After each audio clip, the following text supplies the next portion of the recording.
à tous, c'est un grand plaisir pour le prochain de vous voir, le mercredi, même pendant les vacances. Voilà, Kavod. C'est vrai que Bezrat Hashem, cette semaine, on va essayer de traiter un sujet un peu particulier, qui est un sujet dans la Parashat Shavua, et a priori, on a un peu de mal à comprendre quel rapport il y a entre ce sujet-là que la Parashat nous en parle et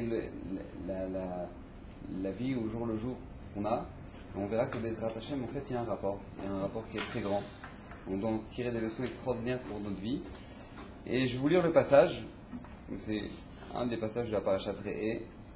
Et on va essayer de le comprendre. Vous savez que c'est marqué là-bas qu'il y a Sitra Achicha ben Imecha. Lorsque va t'influencer, t'entraîner ton frère, ben Imcha, le fils de ta mère, donc ton beau-frère, ou ben Bincha, ou tout simplement ton petit-fils, au Bitra, le petit-fils de ta fille, au Eshet Rekecha, ou même ta propre femme, on dit la Torah, au Recha, ou ton ami Asher Bekenavshecha, qui était très proche, Beseter les morts, Nelcha Vena Avda Elukim Acherim Asher Lo Yadata. Viens, on va aller voir une autre idole, on va aller servir une autre idole. Ata vavotecha, que toi tu ne connaissais pas, ni toi ni tes parents. Mais lo ami macher votechem, des idoles de vos peuples qui vous entourent. Akrovi menecha, qui sont proches de vous. Ou arechokim mimcha, ou ceux qui sont loin de vous. Miketsa aret vad ketsa aret, qui sont tellement loin que d'un côté du monde jusqu'à l'autre côté du monde. Alors la Torah ici, les Mefarshim les expliquent en fait, c'est les astres qu'on voit d'un côté à l'autre du monde, etc. L'otové. Alors à ce moment-là, la Torah nous donne un interdit, un premier interdit de la Torah, un issur de la Torah, l'otové. Tout simplement, tu céderas pas. L'otovelo, velo tishma elav, et tu n'écouteras pas ce qu'il te dit. Le tishma elav. Velo tachos enecha alav, et tu n'auras pas pitié, tes yeux n'auront pas pitié de lui. Velo tachmol, velo techase alav. Tu n'auras pas de compassion et tu ne le couvriras pas sur ce qu'il a fait. Donc ça fait beaucoup d'interdits de la Torah déjà. L'otové, c'est-à-dire l'otovelo, déjà tu ne céderas pas. Velo tishma alav, donc c'est le deuxième interdit de ne pas écouter. Velo tachos, tu ne dois pas avoir pitié. Velo tachmol, tu ne dois pas avoir de compassion. Velo techase alav. C'est-à-dire ça fait beaucoup quand même. La Torah, elle aurait pu abréger, a priori, n'aie pas pitié, on a compris, non, ça suffit pas. La Torah, tu dis l'otové, tu ne céderas pas, vélotishma, tu n'écouteras pas. Alors, heureusement qu'elle ne nous dit pas ça sur tous les interdits de la Torah. Vous imaginez, sur tous les interdits de la Torah, attention, tu n'écouteras pas, et tu céderas pas, et tu feras pas ça. L'otové, tu céderas pas, l'otishma, là, tu n'écouteras pas, l'otechos, tu n'auras pas pitié, vélotechase alav. Tu couvriras pas sur ce qu'il est en train de faire, qui arog targenu. Mais vous le tuerez, celui qui veut inciter les autres à faire la vodazara, à faire de l'idolâtrie. Quoi? Arog targenu, vous le tuerez. Il y a des chatiebo barishona, ta main sera en premier sur lui, la mytho pour le tuer. Viyad kol am bacharona, et la main et de tout le peuple le finiront. Uskalto ba'avani, vous le tuerez à coups de pierre. Vemed ki bikesh ladrichecha me al Hashem, car il a décidé il a essayé de te faire éloigner d'Hashem. Hashem lokecha amotziecha meret Misraim, qui t'a fait sortir de la maison d'Égypte, mbet avadim, de la maison d'esclavage. Vechol Israël yishme'u, et tout le Ham Israël écouteront. Veirun, et ils craindront. Velo yosifun la asot kadavar hara azel bekerbecha, et ils s'arrêteront de faire une telle chose. Si jamais maintenant, encore une fois, les filles, vous n'avez pas de place, vous pouvez avancer les tables et rajouter des chaises derrière, ouais, comme d'habitude. Donc encore une fois, ici, on a l'interdit de l'instigateur. C'est-à-dire que maintenant, tout simplement, la Torah est en train de nous dire ici maintenant qu'une personne qui va essayer de tenter l'autre à faire de la vodazara, à faire de l'idolâtrie, et maintenant l'autre personne ne l'a pas fait. Elle n'a pas réussi à lui faire faire, mais elle a essayé de lui faire faire. Elle n'a pas réussi, elle a dit, tu sais, regarde, viens, on va servir Bouddha et tout, c'est sympa, c'est en Thaïlande et tout. Bref, c'est en Inde. Peu importe, il essaie de lui parler, il essaie de négocier, il essaie de le convaincre de ça, même s'il essaie de le convaincre, il n'a pas réussi au final. Il n'a pas réussi. Malgré tout, la Torah te dit, attention, cette personne-là, il faut le tuer, et toi, tu seras le premier à lui jeter des pierres, et tu n'as pas le droit d'avoir pitié, tu ne céderas pas, tu n'écouteras pas, et Mais on parle d'un proche. Ça peut être sa femme, ça peut être son fils, ça peut être son père, ça peut être sa mère. L'homme est chané. La Torah n'a pas de miséricorde. Et on verra que c'est le seul interdit de la Torah sur lequel vous savez qu'il y a beaucoup d'interdits qui sont décrits au Vémita. Il y a beaucoup de condamnations à mort dans la Torah. Celui qui ne fait pas Shabbat, celui qui sert une idole, celui qui a maudit son père et sa mère, celui qui frappe son père et sa mère. Il y a beaucoup de condamnations à mort dans la Torah. Mais quand on ouvre un peu la Gemara dans Sanhedrin, la Gemara dans Sanhedrin nous dit attention, sur toutes les condamnations à mort, il y a un Beddin qui condamne plus de 2 fois tous les 70 ans est appelé un Beddin de tueur. C'est-à-dire qu'un Beddin, des rabbanim, de 23 Talmidei Chachamim, des monstres atomiques en Torah, eux ils s'assoient, c'est en train de juger une personne. Mais c'est des critères qui sont bien spécifiques. Il faut qu'au moment où maintenant la personne elle a fait la Vera, elle a été Mechalelel de Shabbat, il faut qu'il y ait 2 témoins à ce moment-là, qui soient kshérim. Déjà il faut 2 témoins qui soient kashers. Et au moment où maintenant ces 2 témoins-là ils sont kshérim, ils lui disent, tu sais maintenant là tu es en train de faire une melacha de Shabbat. Et que maintenant ça c'est un interdit de la Torah, et que là-dessus on va te tuer. Et lui il fait, ouais je sais, j'ai entendu, et je fais, rac, il gratte l'allumette. Lui on le condamne à mort. Mais encore une fois, c'est pas pachout. C'est-à-dire que si quelqu'un on le voit passer en voiture, on le fait, hey, c'est pas pachout qu'il est condamnable à mort au Beddin, pas du tout. Parce qu'il faut 2 témoins qui lui fait la tra'a, qui lui ont fait prendre conscience de la chose, et malgré tout il le fait, etc. Donc on voit que c'est pas donc des condamnations à mort. Même la Gemara dans Sanhedrin, elle cherche toutes les solutions. Si jamais maintenant le Beddin il a tranché Zéou, maintenant cette personne-là elle n'est pas condamnable à mort parce que on a trouvé un détail pour lui sauver la vie. Et bien même si on a trouvé un détail pour lui sauver la vie et qu'il y a quelqu'un qui arrive et qui dit non moi j'ai quelque chose pour l'accuser, on l'écoute pas. Mais si par exemple il est condamnable à mort, on le fait sortir du Beddin et que maintenant on l'emmène là-bas pour le tuer et que maintenant il y a quelqu'un qui arrive, moi je peux lui donner un srout. Eh ben on recommence depuis le début.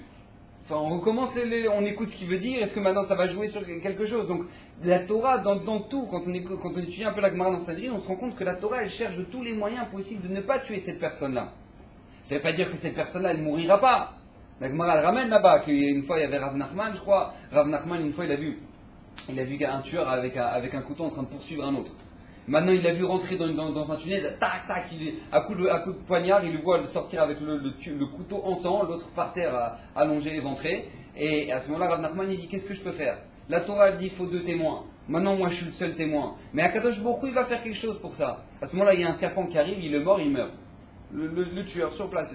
Donc on voit que la Torah ne laisse pas ça par hasard. S'il y a des accidents de la route, etc., les machins, tout ça c'est quoi? C'est des chiyuvemita, c'est des condamnations à mort. Il y a des gens, ils montent au haut de l'échelle, ils tombent. La Gemara donne plein d'exemples que des gens qui montent en haut de l'échelle, qui tombent, etc. C'est ceux qui auraient dû être Rayav Skila. Il y en a qui maintenant ils meurent dans un accident de voiture, ils meurent brûlés dans la voiture, c'est Rayav Srefa, etc. Il y a plein de gens, il y a plein de condamnations à mort qu'Akadosh Baruch Hu applique, même si maintenant nous, le Beddin, on ne peut pas le faire. Mais maintenant, malgré tout, c'est pas chinam, c'est pas gratuit.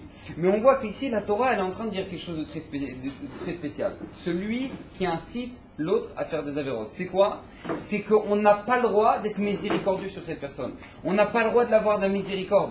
Et non seulement, écoutez bien ce que nous dit le Rambam, c'est la Gemara Beikaron qui nous dit ça. Mais même si cette personne-là, celui qui a essayé de faire fauter l'autre, là, son copain, à faire de la Vodazara, même si maintenant, on a dit, bah c'est tout maintenant, il n'est pas condamnable à mort, et qu'il y a quelqu'un qui dit, oui, moi j'ai un argument pour le condamner, à l'inverse de toutes les autres condamnations à mort, on le recommence et on le condamne. C'est-à-dire que maintenant, si jamais maintenant, on a expliqué, si jamais maintenant il y a une condamnation à mort, il n'y a pas eu 2 témoins qui au moment où maintenant ont vu l'action, lui ont fait un avertissement, avant qu'il fasse la vera, il n'est pas condamnable à mort. Là c'est l'inverse, écoutez bien ce que nous dit la Gemara, elle nous dit ça, elle nous dit qu'est-ce qu'on va faire? On va faire une mise en scène. C'est-à-dire que lui, il a essayé donc Reuven, il a essayé de convaincre son copain Shimon à faire une avéra de Avodazara.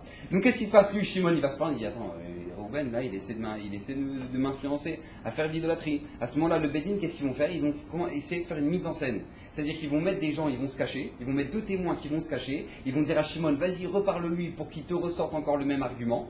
Donc à ce moment-là, Shimon, il dit, ah, tu me rappelles que tu m'as dit, ouais, viens, on va servir Bouddha et tout, machin truc. Donc maintenant, de nouveau, il y a 2 témoins maintenant, et lui, qu'est-ce qu'il va dire? Comment il va faire l'avertissement? On ne va pas faire l'avertissement, tu sais qu'on n'a pas le droit. Il va dire, mais attends, arrête, vas-y, on va laisser la Beta Knesset pour aller servir une statue, arrête, vas-y, ton délire, tu délires ou quoi? Lui il va dire, si, il faut y aller. À ce moment-là, il est condamnable à mort. C'est-à-dire que la Torah, non seulement maintenant, elle n'a pas pitié, mais elle va trouver toutes les possibilités de pouvoir le tuer, cette personne-là. Et on va le tuer. On va le tuer. Comment ça se fait que maintenant, cette personne-là, encore une fois, qui a priori, il a que dit des paroles, il a essayé d'influencer l'autre. Il n'a pas maintenant, il a pas fait servir l'idolâtrie. Il a essayé d'influencer, il a dit c'est sympa, je suis parti en Thaïlande et tout, c'était des trucs sympas. Il a juste influencé. Cette personne-là qui a cherché à juste influencer l'autre, on voit que la Torah, elle n'a pas de pitié de lui. Elle n'a pas de pitié, contrairement à toutes les autres trucs. Pourtant, c'est moins pire, a priori, quelqu'un qui ne fait pas Shabbat, que quelqu'un qui a une relation interdite. Et la Torah te dit non, c'est pire. Donc il faut essayer de comprendre. On voit ça encore une fois. On voit ça dans les Moavites. Vous savez qu'au moment où l'âme Israël est sorti d'Égypte, ils sont arrivés pour rentrer en Eretz Israël. À ce moment-là, Moab, sur la demande du roi Balak, va demander à Bilam un bon conseil comment faire fauter le Ham Israël. À ce moment-là, Bilam va conseiller oui, tu sais ce que tu dois faire, tout simplement tu prostitues les filles de Midian. Donc ils vont prostituer les filles pour que maintenant faire fauter le Ham Israël. Ça va être une catastrophe, parce que le Ham Israël aurait dû être éradiqué si Pinchas n'était pas venu pour arrêter la catastrophe. Maintenant, qu'est-ce qui va se passer? Lo yavu beka'al Hashem Amon ou Moav. Le Amon ou Moav n'ont pas le droit de rentrer, d'être juifs pour toutes les générations. Amon ou Moav n'ont pas le droit de devenir juifs dans toutes les générations. Vous savez qu'à Gav, moi je me rochais Shiva, une fois il nous avait raconté un sipo. Il y avait un bachour qui est allé Shiva, et il faisait un shido. Et maintenant, le bachour il est parti voir le Stapler, le père de Raphaël Kaneski. Et il lui a demandé de. Il a dit voilà, je viens de demander une bracha parce que je viens de me fiancer avec une fille, etc. Machin, et donc j'aimerais savoir, voilà, une bracha. Donc il écrit sur le papier le nom de la fille, et son nom à lui. Il écrit Rivka, Bat, Sarah. Et après l'autre il écrit ces deux noms. Il arrive chez le stapler, où il pose le papier chez le stapler. Le stapler il dit laisse tomber. Il dit quoi laisse tomber? Ouais, laisse tomber. Il dit pourquoi? Il dit moi vite. Le stapler, il dit Moavite. Cette fille-là, c'est une Moavite. Elle va comprendre ce que le bonheur du stapler, qu'est-ce qu'il a vu, qu'est-ce qu'il n'a pas vu. C'est-à-dire que l'Oyavo Beka Hachem, c'est-à-dire pour toutes les générations, une Goya qui est Moavite, elle ne pourra jamais se convertir. Jamais elle pourra être cachour avec l'homme d'Israël. C'est qui les Moavites? On ne sait pas. C'est pour ça que je dis c'est le stapler. Lui, le stapler, il arrivait à faire le rayon X sur les personnes. Mais nous, on est loin de ça. Mais encore une fois, vous pouvez pousser le stander là, si vous voulez, et comme ça, les filles, vous pouvez vous asseoir là-bas, ce serait plus. Et donc maintenant, qu'est-ce qui se passe? Donc, pourquoi ils ne viendront jamais dans le cas à Hachem? Écoutez bien ce que nous dit la Torah. Pourquoi? Non seulement eux, au moment où Kadosh Baruch Hu va demander à Pinchas, va demander à Moshe Rabbeinu d'aller faire la guerre contre les Moavites et de tous les tuer, donc ils vont presque tous mourir, parce que tous les hommes ils vont mourir, et toutes les femmes âgées de plus de 3 ans, elles vont mourir, donc il ne reste pas grand-chose. Ouais, d'accord, il reste des petites filles de moins de 3 ans. Donc surtout le peuple de Moab et Midian, ils vont tous mourir. En plus, ça s'ajoute à ça quoi? S'ajoute que jamais ils pourront se convertir. Pourquoi? Parce qu'ils ont fait fauter. Les hommes. Ils ont fait fauter le Ham Israël. Donc encore une fois, on voit combien la Torah n'a pas de pitié pour Moab. Pourquoi? Parce que tout simplement, ils ont fait fauter le Ham Israël. On voit ça encore une fois. Ouais, on voit ça dans une histoire d'Abraham, l'histoire d'Abraham et de Sarah. Vous savez qu'Abraham et Sarah n'arrivaient pas à avoir des enfants. Alors qu'est-ce qui va se passer? Sarah va donner Agar, sa servante à Abraham, pour avoir un enfant qui va naître, Ishmaël. Et après, Sarah, elle va enfanter, elle va avoir un enfant. Et à ce moment-là, écoutez bien ce que nous dit la Torah. Va terrer Sarah et kol Agar, et de ben Agar, Amitri. Donc Sarah, elle a vu le fils de Agar, l'Égyptienne. Asher Yalda la Avraham Metzachek. Elle a vu que maintenant Ishmaël, lui, il était Metzachek, il était en train de jouer avec Yitzhak. Maintenant, qu'est-ce que nous dit Rachid? Ça veut dire quoi de Metzachek? Il faisait tout simplement, il faisait de la Vodazara. À ce moment-là, qu'est-ce qui se passe? Nous dit le Rav Dessler, il explique que ça veut dire Metzachek, la Vodazara, quel rapport entre jouer, il était en train de rigoler, et Avodazara. Il explique le Rav Dessler, parce que puisque Yitzhak, il était tout petit encore à l'époque, alors ça veut dire quoi? Mais comment on peut pousser une personne à la Vodazara en se moquant de la Torah, en se moquant du service d'Akadosh Baruch Hu. Donc lui, en fait, Ishmaël, il apprenait à Yitzhak de se moquer, voilà, les mitzvot, les trucs, les filles. D'accord? Donc lui, en se moquant de la Torah, il poussait Yitzhak à la Vodazara. Va tomer la Avram à ce moment-là, qu'est-ce qu'elle va dire? Elle va dire à Avram, Garesh Hama Azot Vet Bena. Sépare cette servante-là avec son fils. Qui l'ouirage, parce qu'elle n'héritera pas. ben ha'ama azo, im beni im Yitzhak. Donc elle n'héritera pas par l'héritage de mon fils Yitzhak. Ve'yar adavar, ve'ira adavar, me'od be'in Avram. Avram, il n'a pas compris. Il faut comprendre, le Midrash nous dit, Avram, il n'avait aucune préférence entre Ishmaël et Yitzhak. Il les aimait les deux pareil. Ah, lui c'était le fils de la servante et lui c'était le fils de sa femme Sarah. Il les aimait les deux. Et lui ne comprenait pas. Alors, d'autres Beno, il ne comprenait pas ce qui s'y passait. Comment elle pouvait parler comme ça, Sarah? Jusqu'à ce qu'Akadosh, il va s'adresser à Abraham. Il va dire, Vayomer Elohim el Abraham. Alira be'enecha, que ce ne soit pas mauvais à tes yeux. Alanahar, Valamatecha, Kol Asher Tomar Elecha Sarah, Shema Bekola, tout ce qu'elle te dit, Sarah, écoute, Ki Yitzhak, Ikare Elecha Sarah, parce que ta descendance passera par Yitzhak. Écoutez bien. Vegam et Ta'amar, etc. Écoutez bien, à ce moment-là, Abraham, il entend ça d'Akadosh Baruch Hu. Écoutez bien ce que va faire Abraham. Veishkem Abraham Baboker. Donc Abraham va se lever le matin. Veikach Lechem Vechimat Maïm, il va prendre une cruche d'eau et un morceau de pain. Veiten El Hagar, il va donner à Hagar. Sam Al-Shirma, et lui, à ce moment-là, il va prendre Ishmaël, il va le mettre sur les épaules de Hagar, parce que Rachid nous dit qu'en fait, il était très malade. Vetayeded Vete Al-Shirma, Vetayeded Vishlicha, Vetelech, Veteta'a, Bamidbar, Be'er Sheva. À ce moment-là, il les a jetés, pas tout Abraham, il les a jetés. Écoutez-moi bien, Kedekar le Yikush Shemoni dit que c'était la 9e épreuve d'Abraham Avinu. Abraham Avinu, Amoud Chesed, multimilliardaire. Il n'y avait pas une personne dans le désert qui ne rentre pas chez lui. Akadosh Baruch Hu lui dit, tu sais quoi, écoute Sarah, jette-la, jette Yitzhak. Comment il va jeter Yitzhak? Il dit, comment il va jeter? Mais Shkem Abraham, il va entendre ça. Il va entendre de ses oreilles que quoi, qu'Akadosh Baruch Hu lui a dit, c'est bon, écoute Sarah. Il se lève, il va prendre, il va prendre un pain, pas deux. Il va prendre un pain, c'est-à-dire pour 3 Arabes, il va couper la langue de chaque taureau. Mais maintenant, lui, pour sa fille, pour sa femme et pour son fils, il va prendre un pain avec un peu d'eau. Vitenega, il va mettre Ishmael sur ses épaules et il va la tèche. Il va la jeter. Utirachi, sans argent, sans un âne, sans serviteur, sans rien. J'ai pas compris. Avraham Avinu, Makara, il est où le chesed là maintenant? Rien. Où allou? Pas d'argent, pas rien, même pas un chamor. Il est souffrant, Ishmael, à quelques psukim plus loin. Agar, elle va voir qu'il est mourant. Elle va devoir se séparer de Ishmael, elle n'a pas envie de le voir mourir, tellement il était malade. Donc elle envoie son fils malade avec sa servante, sans argent, son truc, ils sont jetés dans le désert, jetés. Avraham Avinu. Makara, dit le Rav Desser, pourquoi? Parce que tout simplement, quand il a compris que Ishmael, il influe Yitzhak à servir de la Avodah Zara, il n'y a pas de pitié. Il n'y a pas de pitié. Donc il n'y a pas de pitié même pour son propre fils, pour Ishmael. Il n'y a pas de pitié. Alors on va essayer de comprendre pour quelle raison la Torah, encore une fois on a vu dans ces 3 exemples-là, pourquoi la Torah nous montre qu'il n'y a pas de pitié pour ce genre de personnes-là. Et la raison elle est toute simple, c'est le Midrash qui nous dit Gadol amartio yoter minorgo.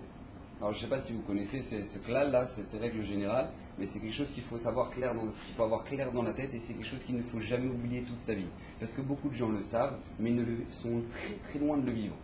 Gadol amartio yoter minargo. Il est pire de faire fauter une personne que de le tuer. Il est pire de faire fauter une personne que de le tuer. Il faut comprendre. C'est-à-dire que quand je vous dis ça, je vais vous donner un exemple pour vous donner un moussag. Vous savez que le Chavetz Chaim, c'était quelqu'un qui aimait tout le monde. Le Chavetz Chaim, c'était un homme, pour écrire le livre du Chavetz Chaim, sur Shmirat HaLashon, il faut aimer le Ham Israël comme personne. Le Chavetz Chaim, il aimait tout le monde. Avat Israël, à quelqu'un, je vous donner un exemple, une fois le Chavetz Chaim, il voyageait pour aller dans une grande ville, il était attendu. Le Gadol adore, c'était le grand de la génération avant la Seconde Guerre mondiale, le Chavetz Chaim. Maintenant, lui, il allait voyager dans une autre ville, donc il voyait les chansons de Rav Broide pour aller dans cette ville-là. Au moment où il arrive dans la ville, lui, donc il sort du train et il voit un cocher. Et donc c'était un cocher juif, il dit ah ben on va donner de l'argent à un juif. Et donc à ce moment-là, il dit voilà tu peux nous emmener en pleine ville, etc. On est là-bas. Il dit oui pas de problème, il l'emmène. Une fois qu'il arrive sur place, le Chavetz Chaim il sort de l'argent, il n'avait pas la monnaie, il sort un gros billet et il lui donne. Le cocher fait hey tailleur, il part, il rend pas l'argent au Chavetz Chaim. D'accord, il a endormi l'argent du Chavetz Chaim. Il a volé le Gadol Ador, pas mal. Il y en a qui le font, il y en a qui osent. Donc qu'est-ce qui se passe? Il y en a qui ont cambriolé la maison de Raphaël Kanevski. Il y en a qui n'ont pas peur. Et donc du coup, qu'est-ce qui se passe? Le Chavetz Chaim, donc il voit qu'il part avec la monnaie. À ce moment-là, il dit à Rav Broide, il dit tout simplement, il faut qu'on trouve un cocher, on rentre vite à la maison. On quitte cette ville. Alors après, il est au gendre, il lui dit, mais écoute, Rav, on a fait 6 heures de train. Ouais, c'est-à-dire que maintenant on a dépensé de l'argent, en plus on est attendu, c'est-à-dire que Chavetz Chaim quand il se déplace, c'est Chavetz Chaim quoi. Et donc, qu'est-ce qui se passe? On rentre, on quitte cette ville. Bon, il voit que le Chavetz Chaim ne discute pas, même s'il te dit que la droite, les deux d'Israël, même s'il te dit que la droite c'est la gauche, eh ben c'est la gauche, tu discutes pas. Donc qu'est-ce qui se passe? Ils reprennent un cocher, ils retournent dans la gare, ils repartent dans le train. Dans le train, ils commencent à discuter avec le Rav, il dit, votre Rav, j'aimerais comprendre. Comment ça se fait? C'est pas grave, il nous a volé. Il nous a volé, ça arrive de voler. C'est pas ça le problème. Le problème, il est comme ça. C'est que tout simplement, j'ai vu que dans cette ville-là, il y en a qui ne savent pas, parce qu'avant, vous savez, il n'y avait pas le WhatsApp, il n'y avait pas l'Internet, ils ne savaient pas à quoi il ressemblait le Chavetz Chaim. Ils connaissaient le nom du Chavetz Chaim, ils ne savaient pas la tête du Rav. Donc lui, qu'est-ce qui se passe? Lui, le Chavetz Chaim, il a dit, bah voilà, en fait, tout simplement, ils connaissent le nom du Chavetz Chaim, mais ils ne savent pas que c'est moi. Donc lui, le cocher, s'il savait que j'étais le Chavetz Chaim, je ne pense pas qu'il aurait volé mon argent. Donc j'ai compris qu'en fait, ici, ils ne savent pas à quoi je ressemble. Donc tout simplement, il est temps qu'on parte. Pourquoi? Parce que aussi, au moment où maintenant tout le monde va comprendre qui je suis, et tout le monde va voir qui je suis, tout le monde va venir à la Beta Knesset pour demander une bracha. Et qui c'est qui va demander une bracha? Bah le cocher. Le cocher, lui, le voleur, c'est lui lui va demander une bracha. Et t'imagines, il va mourir sur place. Il va voir en face de lui celui qui l'a volé, il va mourir sur place. Il dit, c'est pas qu'Edaï de se déplacer, de faire un tel déplacement, de faire tout ça pour faire honte à un juif à la fin. Vous imaginez, le Chavetz Chaim, comment on réagit? Moi, je l'attends, moi. Je vais l'éclater.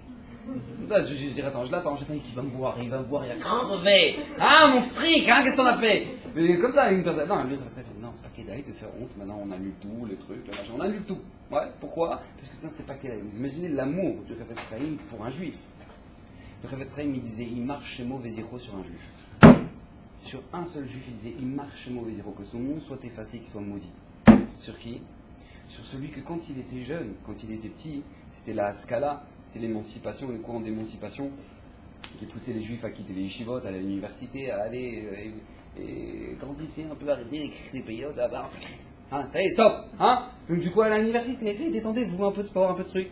Et donc lui, celui-là, quand il était petit, il se souvient, il est venu parler au Chavetz Chaim pour essayer de le convaincre d'arrêter le limoud de la Torah. Celui-là, sur cette personne-là, le Chavetz Chaim disait, il marche chez mauvais zéro. Que son nom soit effacé. Combien le Chavetz Chaim pouvait aimer une personne, mais combien il savait qu'à partir du moment où on écarte une personne de Hachem, il n'y a pas de pitié. Il n'y a pas de pitié.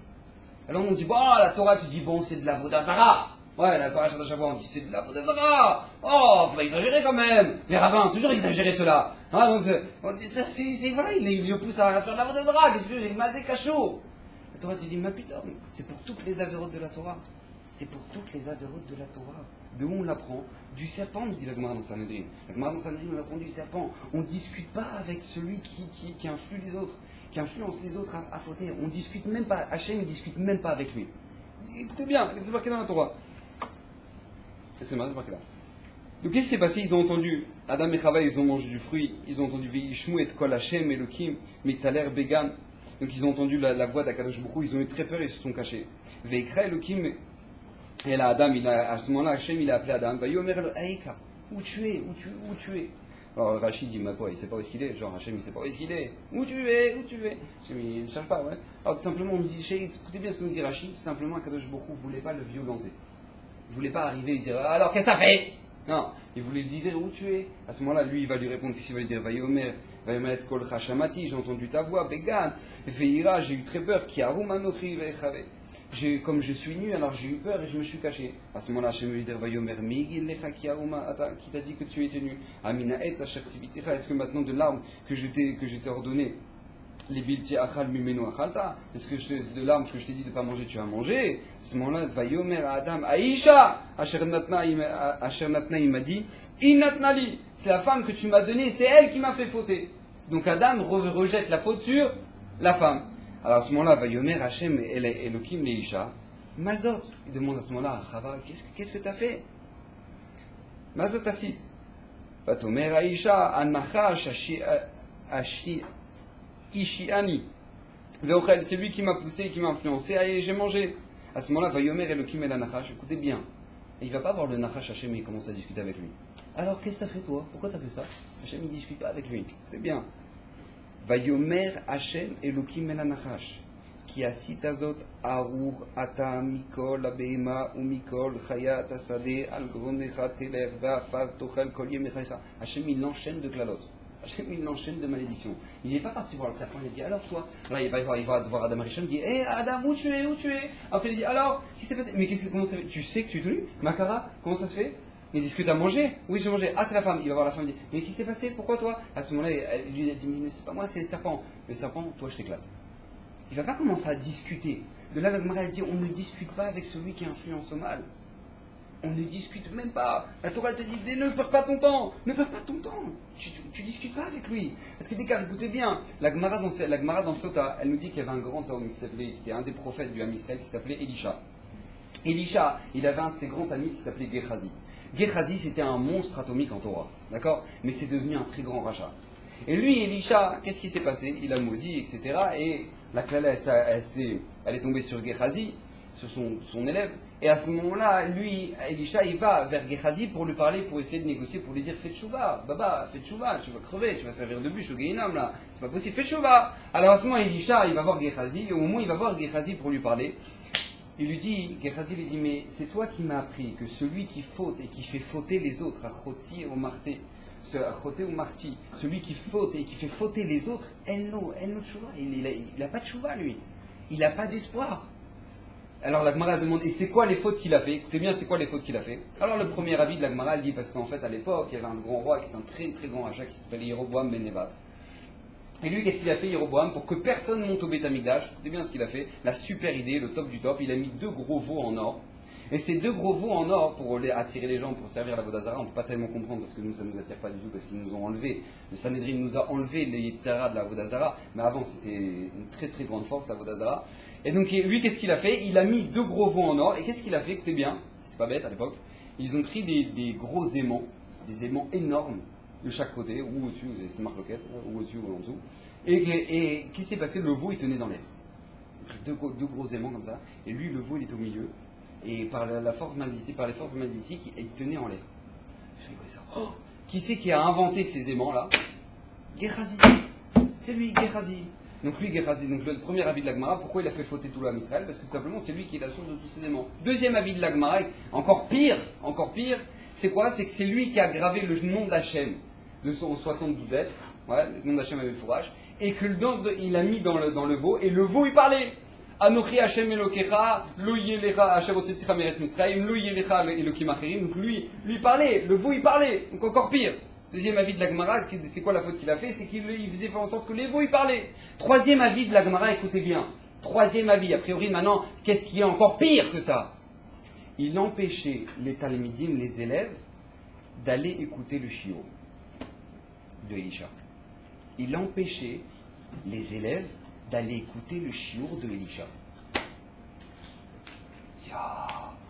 C'est tellement grave, oui, c'est tellement grave. Dire à Raphaël Shmulevich de la Gemara, tu apprends que c'est encore plus grave que de faire fauter le Ham Israël à la Vodazara. Parce que lui, qu'est-ce qui va se passer? Il va faire en sorte qu'il n'aille pas écouter de la Torah. On n'est pas en train de parler là qu'il est en train d'influencer tout le monde à aller à la plage. On parle même pas de ça. On parle même pas de ça. Allez, viens à la plage, allez, on va s'éclater, ce soir on sort, allez, viens, on s'éclate ce soir. Et on parle même pas de ça. Il dit tout simplement, il l'influençait à ne pas aller au shiur. Écoutez bien la Gemara, ce qu'elle nous dit dans Sanhedrin. Qu'est-ce que ça veut dire? Il influençait le monde de ne pas aller au shiur Torah. Écoutez bien ce qu'elle nous dit la Gemara dans Sanhedrin. En fait, tout simplement, lui, comme c'était un strum, il était très intelligent et Gehazi. Donc lui, en fait, quand Elisha il faisait le shiur, lui, il était dehors. Ouais, je connais ce shiur déjà et tout, je connais. Donc lui, il est déjà dehors. Il était dehors, il restait dehors pour montrer que, bon, voilà, moi, lui, il touche habillé et que il a déjà entendu le shiur. Les gens, eux, ils arrivaient. Ils voyaient Gehazi dehors. Ils disaient, ah, bah, c'est bon, si Gehazi est dehors, c'est-à-dire que bon, il n'y a pas tellement de chidushim dans la Torah, là. Allez, c'est bon, on vient, on fait une partie de billard. Donc eux, c'est même pas que lui, il leur disait, non, n'allez pas au shiur de l'Isha, n'y allez pas, n'écoutez pas la Torah. C'est même pas ça. C'est juste qu'il restait dehors. Et le fait qu'il restait dehors, ça a influencé les autres à ne pas rentrer. C'est-à-dire que c'est un gramma. C'est même pas volontaire. C'est comme ça. Enfin, la Gemara te dit, ça, c'est pire que la Vodazara. Je sais pas si on a une notion de ce que ça veut dire. Là-dessus, lui, Gehazi, il dit à Elisha, il dit, mais comment je peux faire tchouva de ça? Comment je peux faire tchouva de ça? Vous imaginez où ça va? Vous savez qu'une fois, le Rav Abramsky, il y avait à l'époque de la Seconde Guerre mondiale, il y avait un très grand Rav qui s'appelait le Rav Abramsky. Le Rav Abramsky, c'était le Rav de Londres. C'était le Dayan de Londres. C'était un géant en Torah. C'était un géant, vraiment. Et à la fin de sa vie, il a pu monter en Eretz Israël, Baruch Hashem. Et lui, Rav Abramsky, il était donc juste avant, pendant la guerre, il était là-bas, le Rav de la ville de Londres. Et il y a des Anglais qui, avec beaucoup d'argent, beaucoup de pistons, ils ont réussi à faire venir des enfants juifs allemands, les sauver de la Shoah et les faire venir en Angleterre. Maintenant, ces enfants-là, c'était des fous, c'était des religieux. Donc, qu'est-ce qui s'est passé? Ces enfants-là, ils les ont mis dans les Chéderim qu'il y avait en Angleterre. Donc, tout se passe bien, Baruch Hashem, on a sauvé ces enfants-là grâce à Dieu. Maintenant, le problème qu'ils avaient, les directeurs des Chéderim, c'était quoi le problème qu'ils avaient? C'est qu'ils se sont dit tout simplement, si jamais maintenant, l'État anglais vérifie l'évolution de ces enfants-là et comment ils rentrent dans la société, et ben ils vont se rendre compte qu'en fait ces enfants-là ils parlent entièrement allemand et que tous les cours maintenant qui sont là-bas dans le Cheder ils sont en anglais ou en hébreu et je ne sais pas s'ils vont comprendre grand-chose. Donc ils risquent de prendre ces enfants-là, et écoutez bien le problème, ils risquent de prendre tous ces enfants-là et de les mettre dans des écoles goy où là-bas ça parle allemand, où il y a des cours en allemand. Donc ils avaient très très peur que l'État anglais vienne prendre ces enfants-là et les mettre dans les écoles laïques. Donc ils sont partis voir quoi? Ils ont posé la question, ils sont partis voir Rav Abramsky. Pose la question à Rav Abramsky. Donc Rav Abramsky dit mais attends, mais j'ai pas compris. Qui c'est ceux qui ont signé là pour ramener tous ces gens-là, tous ces enfants-là? Qui c'est qui a tout l'argent? Bah c'est tel et tel monsieur. Ces monsieur-là et c'est eux qui ont payé pour faire venir ces enfants-là. Et ben demandez-leur. Demandez-leur qu'eux ils payent un cheder en allemand. Et on fait un nouveau cheder. Vous allez dire à Rav Abramsky, détente. On fait un nouveau cheder. Voilà, on fait un nouveau cheder en allemand, on fait un nouveau cheder. Pas de problème. Il faut de l'argent pour ça. Ben ils ont de l'argent. Moi, je vais leur parler. Donc, Rav Abramsky va voir le gros financeur de toute cette histoire-là. Il va le voir, il va lui parler. Il lui dit écoutez, c'est important, ces enfants-là, ils sont dans une école qui est super, mais maintenant, si jamais maintenant ils sont sortis dans une école goy, c'est une catastrophe. C'est une catastrophe. Et on ne peut pas. Donc, lui, il dit mais attends, Rav Abramsky, avec tout le respect, d'accord, moi, je paye des millions de livres pour faire venir ces enfants-là. Après, qu'est-ce que vous en faites? Vous débrouillez. C'est moi, chacun son travail. Ouais, c'est-à-dire que moi, je les fais venir, non? Abramsky, à ce moment-là, il dit, écoutez bien. Gadol amartio yoter minargo. C'est pire que de ramener des enfants ici et qui finissent dans les écoles goy anglaises que qui meurent là-bas en Allemagne. Abramsky. À ce moment-là, qu'est-ce qui se passe? Lui, il dit, Rav, là, vous exagérez. Voilà, les rabbinim, ils n'ont pas dit ça pour ça. Les rabbins de la Torah, ils n'ont pas dit ça pour ça. Là, non. Abramsky, il voit qu'il ne peut pas discuter avec lui. Qu'est-ce qu'il fait? C'est quelqu'un de religieux quand même, c'est pas quelqu'un qui était... Il part. Il est malade d'abord.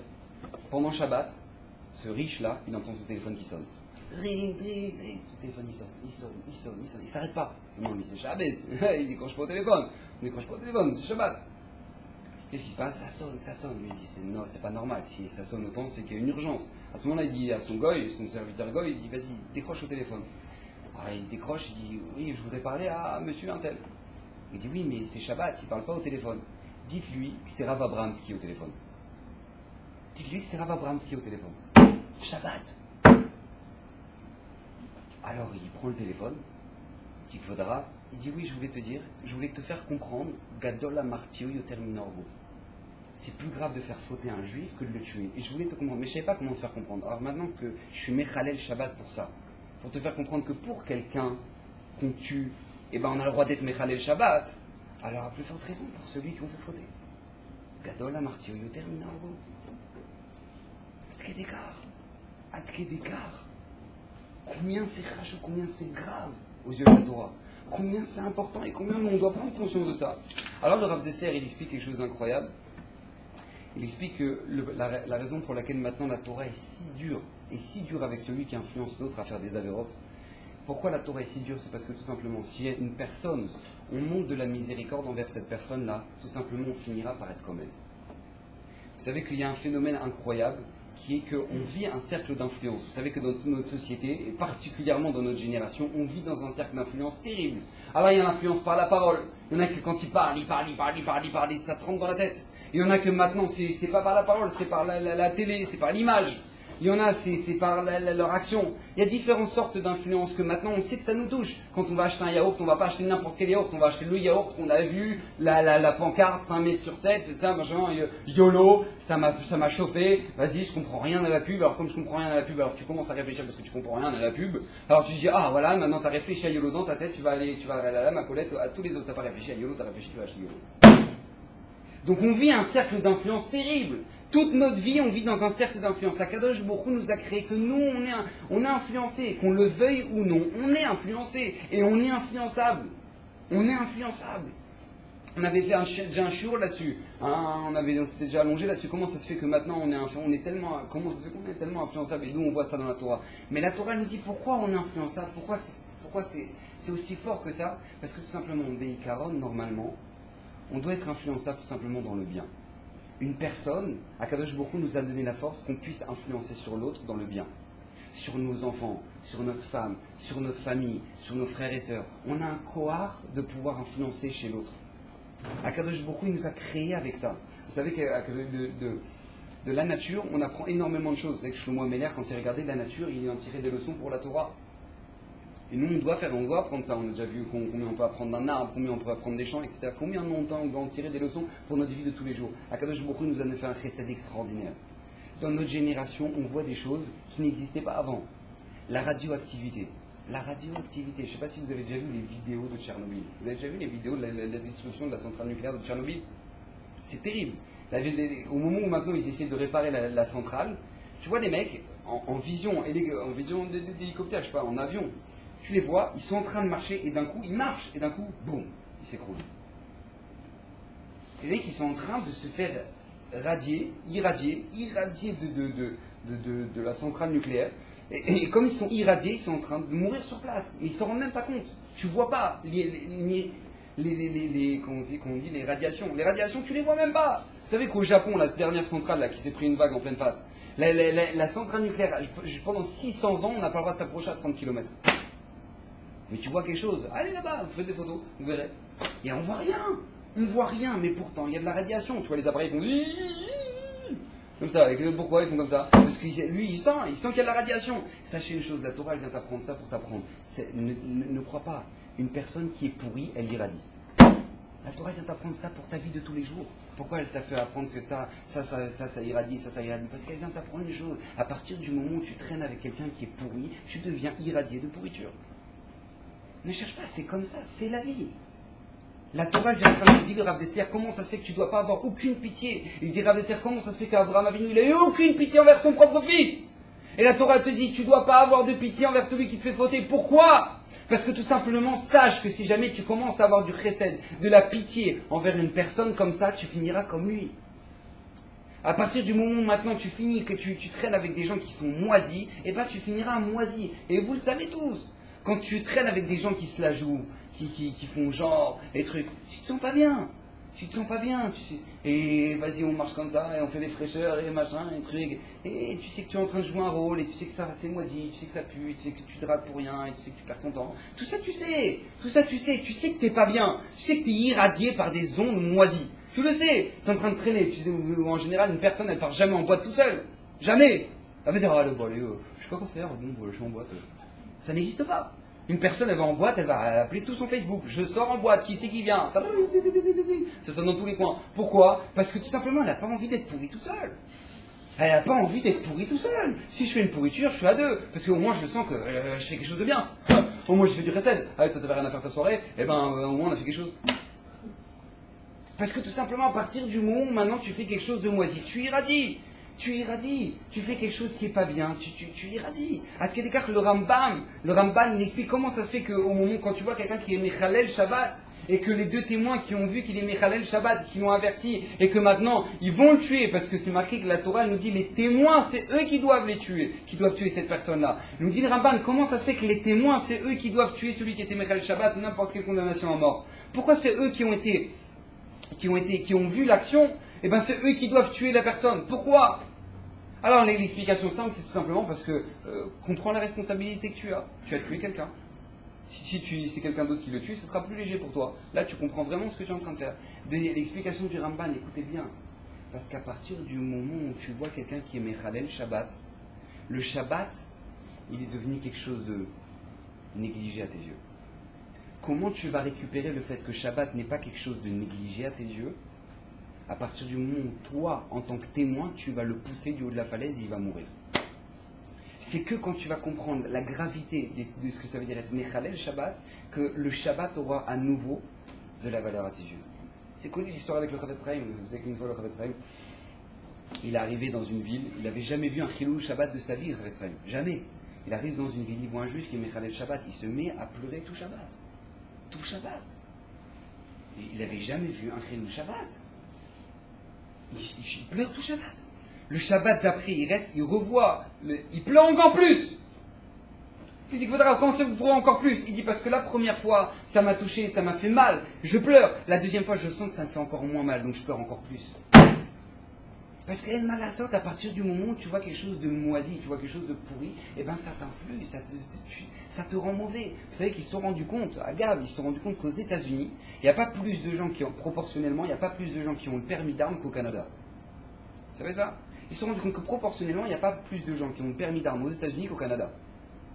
Et ils se sont rendus compte que le taux de meurtre, il explose aux États-Unis et au Canada, pas du tout. Comment ça se fait? C'est quoi la différence? Les gens au Canada, ils laissent la porte ouverte. Les gens aux États-Unis, ils sont... Dès qu'il y a quelqu'un qui sonne, et clac, clac, clac, clac, clac, il ouvre le... Il y a quelqu'un? Oui, oui, c'est moi, je viens de te ramener ton œuf. Exagéré. Comment ça se fait que l'autre au Canada dit, ah, salut, caribou à tous, comment ça va? Et l'autre aux États-Unis est en train de... C'est quoi la différence? Qu'est-ce qu'il y a? Ils ont trouvé que la raison, c'est parce que tout simplement, un Canadien qui allume la télé, c'est quoi? Un ours des bois s'est retrouvé piégé par la neige. La sécurité du village est venue le chercher. Ils ont réussi à le sauver. Bonne action de la journée. Ça, c'est les nouvelles au Canada. Maintenant que tu vas aux États-Unis, il y a eu un meurtre avec un viol sur le pont de l'Alma, de trucs, de machin, de trucs, sur la City, de trucs, et l'autre, il est arrivé, il a balancé une grenade, il a fait sauter tout le monde, et donc comme il a fait sauter tout le monde, les flics sont arrivés, et crevé, c'est-à-dire qu'il écoute la télé, mais moi je sors plus de chez moi, et il s'achète une mitraillette, il s'achète un truc, il met 4 verrous à sa porte, et il promet qu'il s'approche, il éclate. Il ouvre même pas la porte, bam, il tire dans la porte. Et hey, comment ça se fait? Comment ça se fait? Parce que tout simplement, t'es influencé, El Malasot. Tu vois le mauvais, t'es influencé par le mauvais. Mais la Torah, elle vient t'apprendre quelque chose d'extraordinaire, et c'est là-dessus que je voulais en venir. Si déjà la Torah, elle vient t'apprendre combien tu n'as pas le droit d'avoir pitié de celui qui t'influence vers le mal. Combien la Torah est sévère avec celui, combien on ne parle même pas, la Torah, Hachem, il n'arrive même pas, celui qui a fait des grosses soirées en boîte et machin, et trucs, il a chauffé tout le monde pour son anniversaire, il arrive là-haut, Hachem il lui demande même pas, pourquoi t'as fait ça? Il lui demande même pas, il discute même pas, c'est comme le serpent, il parle même pas avec lui, il dit, hé, Steven il est arrivé, direct, chauffez les fours, direct. Il n'y a pas, on va commencer à discuter, Steven, pourquoi t'as fait ça? Pourquoi t'as chauffé tout le monde pour venir à ton anniversaire? C'est dommage, hein, quand même, non, c'est dommage. Ah, non, il n'y a pas, Hachem dit, c'est bon, je n'écoute pas, crève tout seul, allez, vas-y. Il n'y a pas. Comment ça se fait que la Torah est tellement sévère à Tkedekar? Elle est sévère à Tkedekar. Comment ça se fait? Parce que tout simplement, on a dit, ça peut faire tomber les gens, ça peut faire tomber le Ham Israël, et c'est grave de faire tomber le Ham Israël comme aucune faute.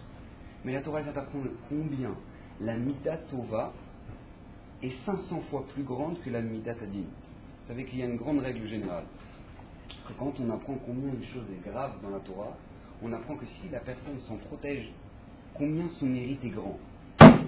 Mais pas juste son mérite, il est grand, il est 500 fois plus grand que la Mida Hara. Ça veut dire que si une personne, elle est condamnable à mort et qu'il y a la justice qui lui tombe sur la tronche du Beddin chez les malades, pourquoi? Parce qu'il a fait fauter l'autre, il l'a emmené, il l'a fait chauffer, aller partir à la plage, pas séparer, etc. et tout ça, ouais. Et qu'il n'y a pas de pitié pour ça, alors combien Kadosh Baruch Hu donne un mérite extraordinaire à celui qui sait se protéger de ça? Combien Kadosh Baruch Hu donne un mérite extraordinaire à celui qui sait se protéger de ça? 500 fois plus. 500 fois plus. C'est-à-dire qu'il n'y a pas plus grande bracha dans le monde, il n'y a pas plus grande bracha pour la vie de chacun que d'influencer les autres à avancer dans la Torah. Il n'y a pas plus grande bracha. Tu pousses l'autre, tu lui dis, ah, vas-y, tu vois ta copine, elle a mis une robe snow, tu dis, mais qu'est-ce que t'es belle comme ça? T'es une vraie. Maintenant t'es belle. Là, avant t'étais une histoire, maintenant t'es belle. Maintenant t'es belle. Franchement, tu vaux quelque chose. Les gens, ils arrêtent de te regarder pour ta chair. Ça y est, tu vaux autre chose que de la chair. Ça y est. Quand tu dis une parole comme ça, tu influences les autres à faire de la tzniut, à avancer dans la tzniut, à avancer dans la Torah, dans la Gdusha, tes propres enfants. Les gens, ils ont l'impression, bah, c'est mes enfants, hein? Je fais ce que je veux avec mes enfants. Ma pitom, c'est un la Torah, elle est même sur nos propres enfants. Hachem Ishma. Qui toi, tu commences à faire. Je dis, oh non, oui, moi, une fois, il y a des gens qui viennent me voir. Oui, vous avez inscrit vos enfants, vous, monsieur le rabbin? Je dis, non, Rida. Et quoi, il y a Koul Torah? Oui, Koul Torah. Oui, que Torah. Koul Torah? Oui, Koul Torah. Et pas de truc roll? Pas de truc roll. Rien du tout. Mais vous trouvez pas ça un peu exagéré quand même? Monsieur le rabbin, vous avez fait le bague et tout? Je dis, mais j'ai compris. Les gens ils disent mais non, mais moi je pense que pour mon enfant, mais j'ai pas compris, ton enfant c'est pas toi. Ton enfant c'est pas le tien. C'est l'enfant du bon Dieu. Et maintenant Hachem il te l'a confié. Si je comprends bien, c'est l'enfant du bon Dieu, c'est quand même le nôtre. Mais Hachem, il te l'a confié. Hachem il te l'a confié. Vous savez qu'il y a un midrash extraordinaire avec Brouria. C'est que Brouria c'était la femme de Rabbi Meir Balanez. Femme de Rabbi Meir Balanez. Et une fois un Shabbat, et ses deux enfants, ses deux fils, ils étaient très malades. Et les deux, ils vont mourir. Les deux, ils meurent Shabbat. Vendredi soir, ils meurent. Rabbi Meir Balanès, il a levé la Knesset. Il revient, elle voit ses deux enfants, ils viennent de mourir. Elle revient, elle ne veut pas casser la simcha de Shabbat à son mari, parce que de toute façon, on ne peut rien faire. Shabbat, on ne peut pas l'enterrer, on ne peut rien faire. Qu'est-ce qu'elle dit? Elle dit, ah, mon mari, on vient encore, ils sont où nos enfants? Ah, je sais pas, ils sont partis jouer, ils ont dû manger chez l'autre, je crois qu'ils sont partis manger chez l'autre, chez les voisins, un truc, machin. Ah, viens, comment ça fait? Bon, Hachem, pour une fois, on peut faire un repas ensemble et tout, en amoureux. Alors, comment, je sais pas si elle a dit ça, bon, je vous lis. En tout cas, maintenant, comme ça, elle dit brouillard à Rabbi Meir. Et donc, à ce moment-là, Rabbi Meir commence à manger la souda, il commence à manger le repas. Après, ils vont se coucher, mais quoi, ils rentrent pas. Ah, peut-être qu'ils sont partis faire dodo là-bas et tout, machin, truc. Et tout le Shabbat, elle négocie. Elle lui montre que, elle l'endort. Arrive Motzei Shabbat, ils font la Havdalah. Finissent la Havdalah, elle l'emmène, elle dit viens, je voudrais te montrer quelque chose. Elle l'emmène devant la porte, elle lui dit chut avant, tu rentres, j'ai une question. J'ai un problème, mon mari. J'ai un collier qui ne m'appartient pas, qui appartient à la voisine. Je l'aime beaucoup et j'ai pas envie de lui rendre. Mais le problème, c'est que la voisine, elle veut que je lui rende. Elle la regarde, elle fait voilà, ça va? Tout va bien, tu vois là combien j'ai de doigts? Brouillard, combien j'ai de doigts? C'est quoi cette question-là? Tu me fais peur? Tu me fais rêve? Brouillard. Alors elle disait, bah non, c'est parce que je sais pas quoi, j'ai pas envie de le rendre. Elle veut, mais moi j'ai pas envie. Et bien sûr, c'est du vol sinon, c'est pas à nous. C'est pas à nous, c'est à elle. Elle ouvre la porte, elle dit, bah voilà, nos bijoux, ils sont pas à nous, ils sont à Hachem. Comme ça, elle dit à ses enfants, ses propres enfants. Alors tu vois, c'est joli, le midrash. Mais c'est une réalité. C'est un enseignement, le Midrash, il n'est pas là pour te raconter des belles histoires de Brouillard et Rabbi Meir. Elle vient t'apprendre une médecine, une réalité. C'est que tes enfants, ils ne t'appartiennent pas. Tes enfants, ils ne sont pas à toi. Et tu as une responsabilité. Et quand toi, maintenant, tu vas acheter un poulet un peu moins cachère parce que ça coûte un peu moins cher, et que tu vas le faire manger à tes enfants, réfléchis. Parce que ça peut coûter cher. Et quand toi, t'as pas envie de te prendre la tête et tu le mets un DVD en pleine tronche à ton gosse alors qu'il a rien demandé, il vient de sortir du ventre de sa mère, vient dans un endroit, Kulo Torah, Kulo Gdusha, Kulo Yirat Shamayim, il a pris toute la Torah dans le ventre de sa mère avec un malach, il sort, toi, tu lui mets Disney. Bah réfléchis. Réfléchis aussi, réfléchis. Parce que ça t'appartient pas. Ça appartient à Hachem. Mais d'un autre côté, c'est un cadeau extraordinaire qu'Hachem t'a fait. Il t'a donné la possibilité qu'à chaque fois que tu influes ton enfant à grandir dans la Gdusha, mais ton mérite, il est extraordinaire. Ensof. La seule fois qu'Abraham Avinu, il reçoit un je t'aime de Akadosh Baruch Hu, c'est quand? C'est quand il lui dit, parce que tu apprends à mettre tes enfants les mains, que tu apprends pour toutes les générations qui suivent de craindre Hachem. On n'a pas de notion de ce que ça veut dire qu'influencer l'autre dans la Gdusha. Je vous ai raconté l'histoire du Rav Segal. Une fois, le Rav Segal, il a dit, il y a un barreau. Écoutez-moi bien, il y a un barreau, il était à Tel Aviv, il est en train de marcher, le Dijenov, je sais pas quoi, il est en train de marcher là-bas, et au moment où il est en train de marcher, il voit une affiche d'une femme qui a oublié de s'habiller. Ça arrive, malheureusement, un peu trop souvent, mais ça arrive. Donc il voit une affiche énorme, au cas où les gens ne la voient pas, des fois ça suffit une affiche de A4, ouais, non, mais non, il faut mettre une grande affiche, pour une casserole. Va comprendre le rapport, ta femme elle cuisine en 2 pièces, bon, je sais pas comment ça marche, en tout cas une casserole. Maintenant, pour une casserole, maintenant lui, le Bachour, il voit ça, il est en train de marcher, il voit ça, il fait comme ça. direct. Il tourne la tête. Hachem Yishmor. Regardez ça, Hachem Yishmor. Donc lui, qu'est-ce qu'il se passe? Il bloque la tête. Il tourne la tête. Il y a quelqu'un qui ne l'a pas vu, qui est derrière, un chilo. Il voit ça, en tatouage et tout. Il voit ça. Il est bizarre ce religieux. Comment ça se fait qu'il a tourné la tête? Il réfléchit 2 minutes, il dit, ça veut dire quoi? Ça veut dire qu'il y a une force qui est plus grande que celle de l'attirance de cette affiche. Parce qu'il a réussi à avoir une force qui est plus grande que ça. Il s'est renseigné, il a découvert la Torah. Ce monsieur-là, qui était derrière, ce philo qui était derrière, il est devenu Rosh Yeshiva. Devenu Rosh Yeshiva. Et il a eu des centaines de Talmudim, il a eu une famille dans la Torah, avec Doucha, on ne parle même pas de ses enfants. Il dit, Rav Segal, vous imaginez, ce Bachour-là, il va arriver dans l'Olam Haba. On va lui ramener tous ses mérites, tous ses mitzvot. Toutes ses mitzvot. Allez, allez les machim, allez! Franchement, pour avoir ce mérite-là, c'est que forcément il est synthétique. Et donc lui, qu'est-ce qui se passe? Allez, allez, allez! On lui ramène tous ces mitzvot, tous les malachim. À la fin, on dit, c'est bon, c'est fini! Il dit, non, non, c'est pas fini. Hachem, c'est pas fini. Non, non, on fait que de commencer. Et à ce moment-là, il voit, mais des milliards de malachim qui arrivent, de mitzvot. Il est pas mode, pas truc et tout. Il dit, mais j'ai jamais fait tout ça, moi. D'où j'ai fait tout ça? C'est pas moi. Hachem, je crois pas que c'est moi. On s'est trompé, c'est pas moi. Moi, je suis Michael, moi. À ce moment-là, il dit, non, non, c'est toi. Allez, on ramène. Il dit, mais d'où ça vient? Il dit, ça vient de la fois où tu as tourné la tête. Donc tu as le mérite, pas seulement d'avoir tourné la tête, mais tu as le mérite que l'autre il a fait tchouva. Donc tu as le mérite de toutes ses mitzvot. Tu as le mérite de toutes les mitzvot de sa femme et ses enfants. Tu as le mérite de tous ses mitzvot de ses enfants. Tu as le mérite de tous les mitzvot de ses talmidim, de ses élèves à l'eshivot. Et ceux qui sont en train d'essayer. Et que les talmidim des talmidim, et les talmidot des talmidot. Je ne sais pas si vous imaginez un peu le délire atomique. C'est-à-dire que maintenant, lui, il est au Gan Eden, il kiffe sa race. Pourquoi? Parce que tout simplement, il a tourné la tête. Vous imaginez cette force, hein? Cette force d'influence, cette force de Meshira que Baruch Baruch Hu, il nous a donné. Alors Hachem Yishmor, on a vu dans la paracha, si jamais quelqu'un il influe dans le mal, combien c'est grave, combien c'est fatal. C'est l'arme fatale. Mais si jamais maintenant, une personne, au contraire, elle commence à influencer dans le bien, elle fait des choses top, quand on la voit, on voit un exemple, on voit une dougma, on voit quelqu'un chez qui on aspire à être. Combien ça a une force extraordinaire et combien le mérite il est sans fin. Combien le mérite il est sans fin. Adkedekar, écoutez-moi bien, je vais finir avec ça. Il y a des gens que toute leur vie, elle est basée sur l'influence qu'elles ont sur les autres. Toute leur vie. C'est qui? C'est les femmes. Les femmes. La Gemara elle demande dans Brachot, Isha bema ezarta. La femme, par quel mérite elle a l'Olam Haba? La Gemara elle ne comprend pas. Question de la Gemara. Elle dit, comment ça se fait qu'elle a l'Olam Haba? Pourquoi? Elle n'étudie pas la Torah. Comme elle n'étudie pas la Torah, toute la journée. D'où elle rentre dans l'Olam Haba? On ne peut que rentrer dans l'Olam Haba quand on étudie la Torah. Réponse de la Gemara, tu sais par quel est le mérite de la femme? Quand elle pousse son mari à aller étudier la Torah.